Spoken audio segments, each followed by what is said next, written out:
आखिरकार उमरखेड़ वासियों की एकता की और संघर्ष समिति के प्रयत्नों से सारडा पेट्रोल पंप का कैबिन निकालने को हो गई है शुरुआत। एसडीएम साहब के आदेश पर कैबिन और उसके बाजू की जो भी जगह है वो खाली कराई जा रही है। शिवाजी महाराजांसाठी आज तुम्ही आम्ही सगळे अधिकारी प्रशासकीय अधिकारी जे कोणी असतील जे आपण आज छत्रपती शिवाजी महाराजांच्या नावावर जे आपण आपला दिवसक्रम चालू आहे, आज आपण इथे जीवित आहोत ते त्यांच्यामुळे आहोत। त्यांच्यासाठी जे आमचे मावळे आज कोठडीमध्ये आहेत ते खोटे गुन्हे नोंदवून झालेले आहेत, ते खोटे गुन्हे तात्काळ मागे घेण्यात यावे ही आमची दुसरी मागणी आहे। आणि ती सुद्धा तुम्हाला माहिती आहे, इथला अमानुष लाठीचार्ज सुद्धा तुम्ही बघितलेला आहे। तुम्ही असा नाही स्वतः बघितला तरी सुद्धा तुम्ही व्हिडिओद्वारे बघितलेला असणार आहे, तर तुम्ही ते सुद्धा तुम्ही विचारपूर्वक हा निर्णय आम्ही तुम्हाला कर्तव्यदक्ष अधिकारी मानतो उमरखेडवाची आहे आणि तुम्ही निश्चितच मागे घ्याल यामध्ये काही शंका नाहीये। आणि आमची तिसरी मागणी आहे साहेब, जे 30 जुलै 2025 पासून हे जीवनावश्यक वस्तूचा अनधिकृतपणे विक्री केलेली आहे, त्या जीवनावश्यक कायदा 1955 कायदा कलम 3 प्रमाणे कारवाई करून या जे कोणी यामध्ये दोषी ठरतील त्यांच्या सगळ्यांवर तुम्ही कारवाई नोंदवावी, हे एक आमची मागणी आहे। आणि दुसरी मागणी म्हणजे ते तुम्ही जी कॅबिन हटवायला सुरू केली तर ती सरळ मार्गाने तुम्ही जनरेटर हटवायला सुरू करा। आणि तुम्ही या सगळ्या आमच्या तुम्हाला जर या सगळ्या आमच्या मागण्या मान्य असतील तर आम्ही सगळे शिवभक्त शिवप्रेमी तुमचा आदर करून छत्रपती शिवाजी महाराजांचा आदर करून इथे जमलेले तमाम शिवभक्त आज आम्ही हे आंदोलन इथेच थांबवायला तयार आहोत। साहेबांनी अतिशय गांभीर्याने स्वागत करावं आणि मागणीचा आदर करावा। सर्वांना नमस्कार। बघा, तुमच्या भावना प्रशासन फार गांभीर्यानंच घेते। ज्या दिवशी पहिल्यांदा जवळपास 3-4 महिन्यापूर्वी पण उपोषणाला बसले होते त्यावेळेसपासून असेल तोपर्यंत तेव्हापासूनचा आजचा दिवस असेल।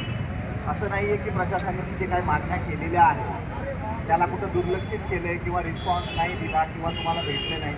प्रत्येक वेळी मागणी केल्यानुसार प्रशासनानं कारवाई केलेली आहे। सुरुवातीला आपण या रोड संदर्भात पाहणी केली होती।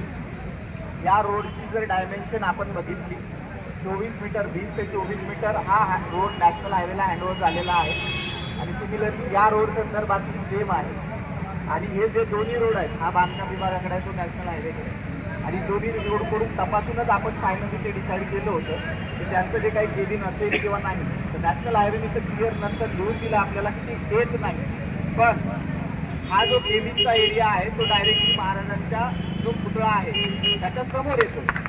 तर भले ते अतिक्रमणमध्ये येत नसेल तरीही एक ही जी वास्तू आहे सर्वांसाठी आदरणीय आहेत आपल्या सर्वांना, आणि त्यामुळं ती केबिन हटवण्यासंदर्भात आम्ही काल त्यांच्याशी बोललोही आम्ही, आणि त्यांना आज बोलवलं होतं। आज सकाळी त्यांच्यासोबत मीटिंगही झाली आणि त्यांनी आधी सांगितलं की सर हा विषय फार संवेदनशील आहे, या तालुक्यातल्या लोकांची भावना त्यांनाही त्याच्याबद्दल आदर आहे आणि ती जी केबिन आहे ते आज रोजी हटवत आहे। टॉयलेट रूम असेल आणि केबिन, आता तुम्ही जे म्हणताय की ती जनरेटर रूम किंवा इलेक्ट्रिक रूम आहे, तिला पेसो वर्ध्याची जी यंत्रणा आहे स्फोटक विभाग वर्धा त्याची परमिशन लागते। आता त्यांना तेच सांगितलं की तुम्हाला जी परमिशन लागते त्या संदर्भात तुम्ही आज ॲप्लिकेशन तयार करा आणि तुमचा रिप्लेसमेंटचा प्लॅन त्यांना आजच सबमिट करा। आम्ही आज त्यांच्याशी बोलतोय आणि उद्यापर्यंत हार्डली आपण जनरेटरची रूम पण आपण दुसऱ्या साईडला शिफ्ट करून घेणार आहोत। त्यामुळं हा जो फ्रंट आहे पूर्ण जो अडथळा निर्माण करत होता महाराज डिरेक्टली तो ऑब्स्टॅकल दिसल्यासारखा आहे, तर तो आज रोजी आपण रिमूव्ह करतो।